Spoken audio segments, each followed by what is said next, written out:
So, people usually don't think about life without, like, electronics and electricity, but me, I thought to myself, what would, like, life be without them? And I got to experience that this summer, and I learned not to take electronics and electricity for granted. So this past summer, I was able to go on a vacation with my cousins and my uncle to the Boundary Waters in Minnesota, which is right on the edge of the Canadian border. And you just take a couple canoes. We had to take 2 because we had 4 people. And you just take that with packs, food, and you pretty much go from campsite to campsite every day. And it was really fun. It was probably the best vacation I've ever done, and I want to go out again this year with my cousins again. Basically, we first started, we had to portage to the first lake we have, which a portage is you basically carry all the packs that you have on your back while carrying a canoe over your head, and you walk to the lake on a little tiny trail about only the size of your body, and it's usually really hilly and hard on some places, and they also measure portages in rods, which I don't remember, like 3 miles is 1 rod or something. But anyway, we had multiple portages the first day, and it was quite an experience from the portages. It's a lot of mosquitoes, and we had to wear mosquito nets, which was very interesting. The nights were the worst. Setting up the camp was easy. Getting the firewood was a little harder since you had to go in the woods where the mosquitoes were.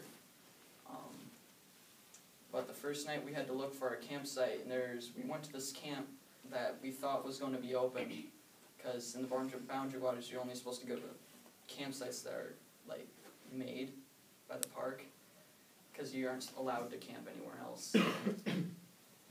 But all the campsites were full on the one lake, so we had to travel back 1 portage to the other campsite, which we stayed at. We put up our tents and basically went swimming. That's basically all we did.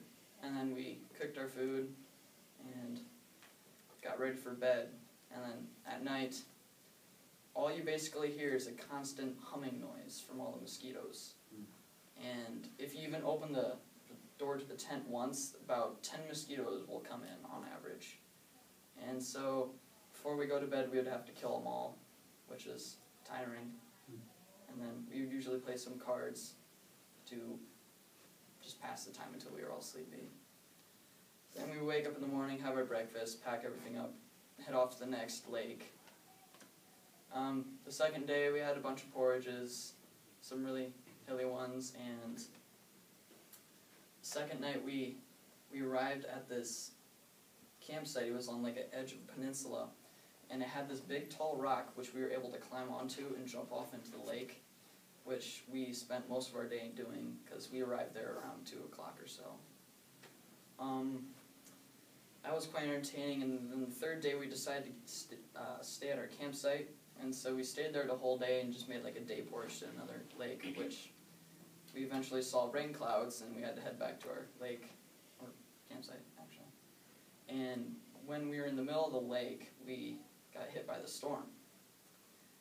Luckily the storm wasn't very bad, it was just mostly wind, and the wind was at our back, so we were booking on our way back with canoes, and by the time we got back we went swimming again in a storm, which probably wasn't the best idea. But it was fun. The last day was probably the best because you were able to have the feeling of being able to go home, and so when we got back to the last lake, it was